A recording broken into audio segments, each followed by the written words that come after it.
Čau, Mārč! Čau! Nu, klausies, nu tev baigas mūku siltumnīcu viņu uztaisīt. Jā. Es tagad vedīšu pie tevis klientus, jā, kā uz paraugu siltumnīcu. Droši, man ir ko parādīt. Jā. Prieks, ka man tur Mēs ar šefu atbraucām apskatīties. Čau, Roji! Kāds mazs foršs svaidīgs puisis. Sveicināsies šodien. Čau! Nu, dosi rociņu?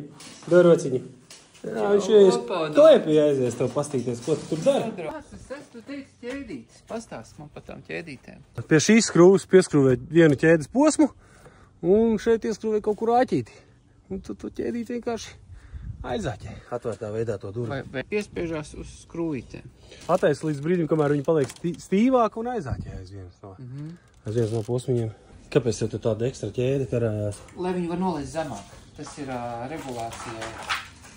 Nu, ja nu gadījumā izdomā šī tik zem. Tā kā šūkrās uztaisīt, ja? Varbūt, zin kā, lielas ogas smagas vajag izcelt tačkā ievēl zemenes, lai no lielu augstumu jāatcer. Var arī pacelt augšā, pie griestiem pielikt. Jo telpa ziemā arī tiks noteikti izmantot visas terases mēbeles, tas saliek krēslīšus. Te pa vidu būs olīši, saprot, Šitā jāsaber olīši, jā. Šeit vietas ir, tad visam tiek klāt. Poši šeit tajās arkās arī var sasiet visus tos tomātus, kā arī te ir opcijas.